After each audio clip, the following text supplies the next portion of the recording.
السلام علیکم everyone, welcome back to my YouTube channel. I hope you are doing well. انشاءاللہ میں بالکل ٹھیک ٹھاک الحمدللہ، آپ سب کی دعا ہیں۔ اور پھر سے میں بہت ہی پیاری حدیث کے ساتھ آپ سبھی سے روبرو ہونے جا رہی ہوں، اور اللہ کی ذات سے امید کرتی ہوں اللہ پاک جو میں بات کہوں اور جو آپ سب بات سنیں اس پر ہم سب کو عمل کی توفیق عطا فرمائے، آمین ثم آمین، اللہم آمین یا رب العالمین۔ تو دراصل آج حدیث کا جو مین موضوع ہے وہ ہے کہ ہم اللہ تبارک و تعالیٰ کے سامنے اپنے بلند درجات کس طرح سے دیکھیں گے۔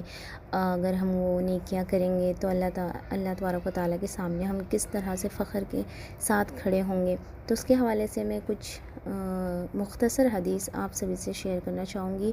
اللہ پاک برکت دے اور ہم سب کو بھی عمل کی توفیق عطا کرے، آمین۔ تو چلیے جی شروع کرتے ہیں۔ اعوذ باللہ من الشیطان الرجیم، بسم اللہ الرحمن الرحیم۔ ربی یسر ولا تعسر وتمم بالخیر وبک نستعین یا فتاح ربی زدنی علما ربی اشرح لی صدری ویسر لی امری واحلل عقدۃ من لسانی یفقہوا قولی، آمین یا الہی، آمین یا رب العالمین۔ بسم اللہ الرحمن الرحیم، اللہم صلی علی محمد وعلی آل محمد کما صلیت علی ابراہیم وعلی آل ابراہیم انک حمید مجید، اللہم بارک علی محمد وعلی آل محمد کما بارکت علی ابراہیم وعلی آل ابراہیم انک حمید مجید۔ بسم اللہ الرحمن الرحیم۔ حدیث ہے، حضرت ابو ہریرہ رضی اللہ تعالیٰ عنہ بیان کرتے ہیں کہ مسلم اور بخاری کی حدیث ہے۔ بخاری کی حدیث، مسلم کی کیا حدیث نمبر ہے 595، یہ انٹرنیشنل نمبر ہے، اور بخاری کی حدیث نمبر میں بتاؤں 843، یہ بھی انٹرنیشنل ہی ہے نمبر۔ ابو ہریرہ رضی اللہ تعالیٰ عنہ بیان کرتے ہیں کہ کچھ مہاجرین فقراء یعنی جو صحابہ تھے، کچھ غریب لوگ آئے، وہ سب آپ صلی اللہ علیہ وسلم کی خدمت میں حاضر ہوئے اور کہنے لگے، یا رسول اللہ صلی اللہ علیہ وسلم، مالدار وہ ہے جو دائمی ہے، یعنی کہ ہمیشہ اس کے پاس جو مال ہے نا وہ ہمیشہ سے مالدار ہے نعمت میں، مینس کہ جو انہیں جنت میں نعمت ملے گی۔ وہ آخرت کے حوالے سے بات کر رہے تھے، جو صحابہ تھے، جو غریب لوگ آئے تھے، وہ آپ صلی اللہ علیہ وسلم سے یہ بتا رہے تھے کہ مالدار وہ ہے جو ہمیشہ ان کے پاس مالداری ہو نعمت کے حوالے سے، کہ جو انہیں جنت میں نعمت ملے گی، جو درجات انہیں جنت میں ملے گی وہ دائمی ہمیشہ مالدار ہے۔ تو ان کے بلند درجات بھی ہیں، یعنی پائے گئے ہیں۔ تو آپ صلی اللہ علیہ وسلم نے فرمایا کہ وہ کیسے؟ تو انہوں نے یعنی غریب لوگوں نے، یعنی صحابہ جو تھے، انہوں نے عرض کیا جیسے ہم لوگ نماز پڑھتے ہیں وہ اسی طرح نماز پڑھتے ہیں، جیسے ہم روزے رکھتے ہیں وہ بھی ہماری طرح ہی روزے رکھتے ہیں،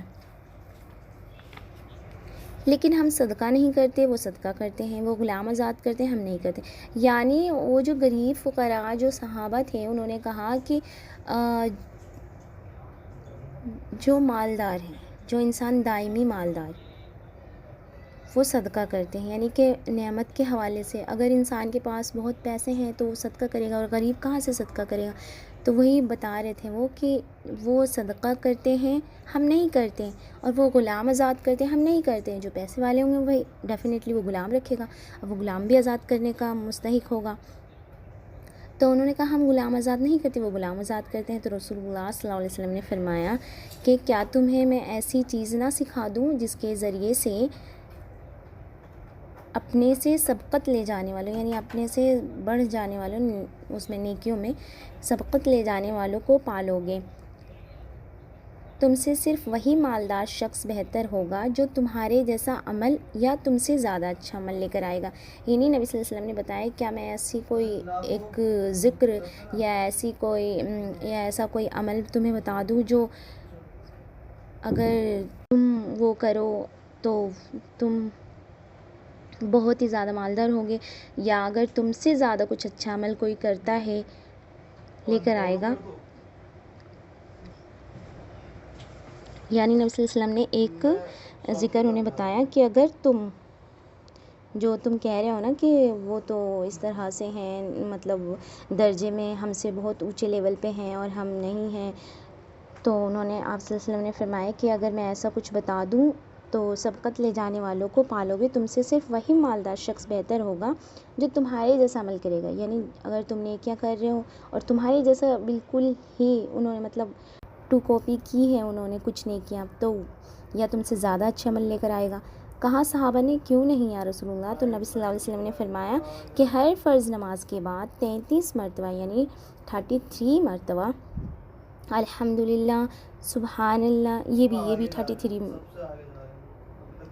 اور اللہ اکبر بھی 33 مرتبہ اگر پڑھ لو تو، اور یہ بھی ایک اور چوتھا کلمہ لا الہ الا اللہ وحدہ لا شریک لہ لہ الملک و لہ الحمد وہو علی کل شیء قدیر. یعنی آپ نے پورا نہیں پڑھنا ہے، یہاں تک پڑھنا لا الہ الا اللہ وحدہ لا شریک لہ لہ الملک و لہ الحمد وہو علی کل شیء قدیر.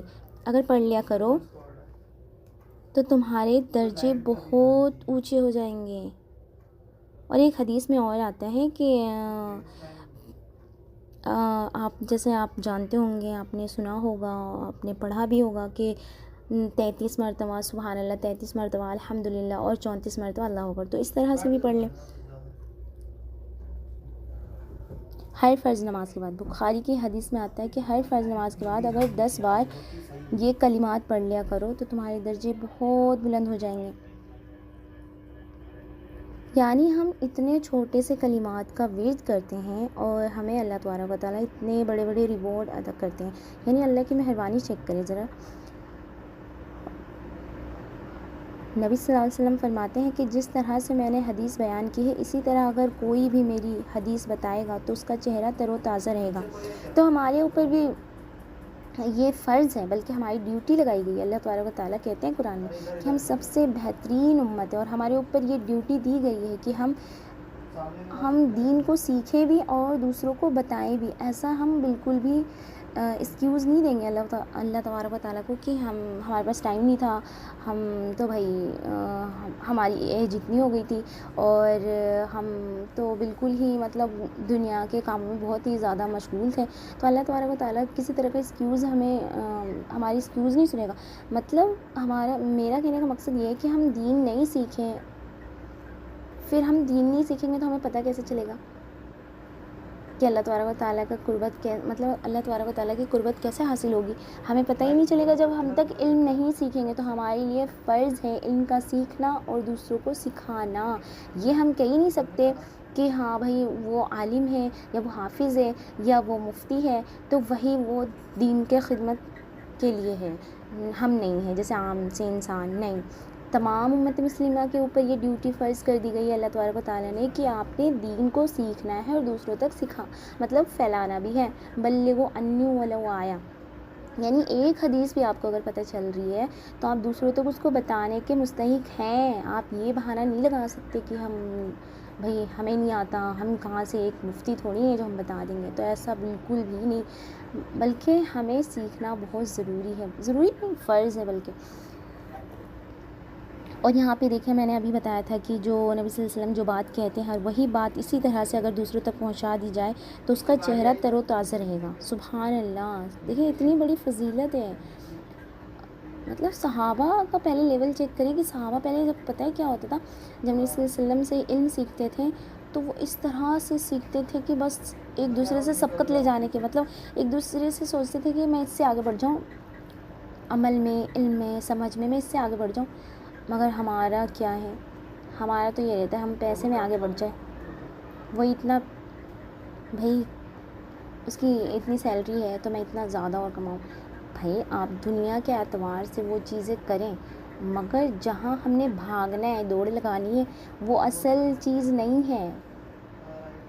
جہاں ہم نے بھاگنا ہے وہ ہم کر ہی نہیں رہے. جہاں ہم اللہ تبارک و تعالیٰ کی طرف ہمیں بھاگنا ہے، فاستبقوا الخیرات بننا ہے، وہ ہم کر ہی نہیں رہے.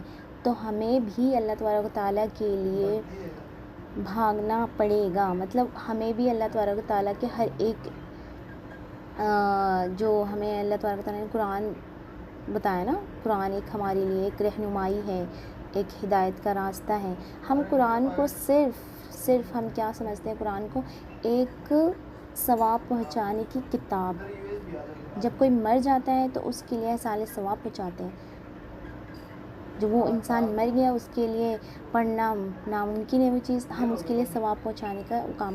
میں اس بات سے بالکل بھی وہ نہیں کر رہی ہوں بائیکاٹ کہ ہاں بھائی قرآن ثواب کی کتاب نہیں ہے، بلکہ ہے. بٹ آپ یہ تو چیک کریں بھائی کہ ہم صرف ثواب کے لیے یوز کریں، اور جو چیز اللہ تبارک و تعالیٰ نے اصل اس میں بتائی ہے کہ ہم نے رہنمائی حاصل کرنی ہے، ہم نے ہدایت لینی ہے، اس سے اپنی زندگی کو سنوارنا ہے، اپنی آخرت کو درست کرنا ہے. تو جب تک ہم علم نہیں سیکھیں گے ہمارے اندر وہ چیزیں چینجنگ آئے گی نہیں. تو اللہ رب العالمین سے میری یہ دعا ہے کہ ہم اپنے اگر آخرت اور دنیا کو سنوارنا چاہتے ہیں تو ہم قرآن کو سیکھیں، قرآن کو سمجھیں، قرآن کے ہر ایک لفظ کو سمجھیں. پتہ ہے ایک میں روایت بیان کرنا چاہوں گی آپ سبھی سے کہ حضرت عمر رضی اللہ تعالیٰ عنہ جو تھے صحابہ، انہوں نے سورہ بقرہ کو پتہ نہیں مجھے ایگزیکٹ تو یاد نہیں ہے، آئی تھنک کتنے سال لگے تھے، مگر سال تھے، مجھے ایگزیکٹ یاد نہیں ہے. تو ان کو بہت سال لگے تھے سورہ بقرہ کو یاد کرنے میں. یاد کرنے کا مقصد یہ نہیں کہ صرف حفظ کر لینا ہے بس، یہ نہیں الف لام میم ذالک کی کتاب نہیں. ان کا یہ تھا کہ اس کو سمجھنا، ایک ایک آیت کو سمجھنا کہ اللہ تبارک و تعالیٰ نے یہ آیت کیوں نازل کی ہے، کیا مقصد تھا، کیا وجہ تھی جو یہ آیت نازل ہوئی. تو انہوں نے کافی سال لگا دیے سورہ بقرہ کو، 2.5 پارے میں نا سورہ بقرہ کو یاد کرنے میں، مطلب سمجھ کر یاد کرنے میں. اور آج کل کا تو ہمارا یہی رہتا ہے بس رمضان آ گیا ہم نے قرآن پورا کرنا ہے، اتنا کرنا ہے قرآن، بس یہ دماغ میں فٹ رہتا ہے کہ بھائی ہم نے 4-5 قرآن کر لینا بس، چاہے وہ ہمارے دماغ سے باہر جا رہا ہو، دماغ سے اوپر سے جا رہا ہو، کچھ سمجھ نہیں آ رہا ہو. تو ہم جب تک قرآن کو نہیں تھامیں گے، نبی صلی اللہ علیہ وسلم نے پہلے ہی بتا دیا تھا جب وہ دنیا سے پردہ کر رہے تھے، تو انہوں نے بتایا تھا ذی الحجہ کی مطلب جو خطبہ دے رہے تھے وہ کہ حج کے دوران لاسٹ حج، تو مطلب لاسٹ حج تھا نبی صلی اللہ علیہ وسلم کا، وہ اپنے صحابہ کو بتا رہے تھے کہ میرے بعد اگر تم نے مطلب قرآن کو یعنی اللہ تبارک و تعالیٰ کی کتاب کو اور میری سنت اہل بیت اور میری سنت، مطلب یہ 2 چیزیں آپ نے تھام لی تو سمجھ جائیں آپ کا بیڑا پار ہے، دنیا بھی سنور جانی ہے اور آخرت بھی. تو ہم نے نہ سنت کو پکڑا ہے نہ ہی ہم نے قرآن کو پکڑا ہوا ہے. قرآن کو سمجھنا ہے تو آپ نے تاریخ کہہ رہی ہوں، سیرت النبی پڑھنی پڑے گی، یعنی آپ صلی اللہ علیہ وسلم کی زندگی کے احوال پڑھنے پڑیں گے کہ نبی صلی اللہ علیہ وسلم کی زندگی کس طرح سے، کیونکہ انہوں نے نا قرآن ایک چلتا پھرتا تھے، وہ مطلب نبی صلی اللہ علیہ وسلم ایک قرآن چلتے پھرتے تھے. میرا مراد یہ ہے کہ وہ بالکل ہی پریکٹیکلی کر کے دکھاتے تھے. اس میں تو مینشن آیتیں ہیں، ہمیں ایسے سمجھ نہیں آئے گی جب تک ہم نبی صلی اللہ علیہ وسلم کی سیرت کو یعنی ان کے ہر احوال کو نہیں پڑھ لیتے تو ہمیں قرآن سمجھ نہیں آئے گا. تو ہمیں سیرت پڑھنی ہے، پھر قرآن کو بھی ریسرچ کرنا ہے، دونوں چیزوں کو ہمیں کمبائن کر کے لے کر چلنا ہے، پھر ہماری زندگی ایک دم لیول پہ آئے گی انشاءاللہ. اللہ پاک، مجھے بھی بڑا ڈر لگتا ہے کہ میں اگر جو بات کہتی ہوں آپ سبھی سے اور میں عمل نہ کروں تو کتنی بڑی پکڑ ہوگی نا. تو اللہ تبارک و تعالیٰ سے میں بھی دعا بہت کرتی ہوں اللہ پاک کہ میں جو حدیث بیان کرتی ہوں نا اس پہ مجھے بھی عمل کی توفیق عطا کرے. ایسا نہیں کہ صرف مجھے اپنے ویڈیو پہ بات کرنے کا ایک شوق ہے، جذبہ نہیں، میرے ذہن میں یہ رہتا ہے کہ اگر عمل نہیں کروں گی تو میرے لیے بہت زیادہ ایک گناہ کا باعث بن جائے گا کہ ہاں میں نے دین کو سمجھا نہیں، بس دوسروں کو سمجھایا. تو اللہ تبارک و تعالیٰ سے اللہ پاک میرے لیے بھی دعا کریے گا آپ سبھی کہ اللہ پاک مجھے بھی عمل کی توفیق عطا فرمائے اور آپ سبھی کو بھی آمین.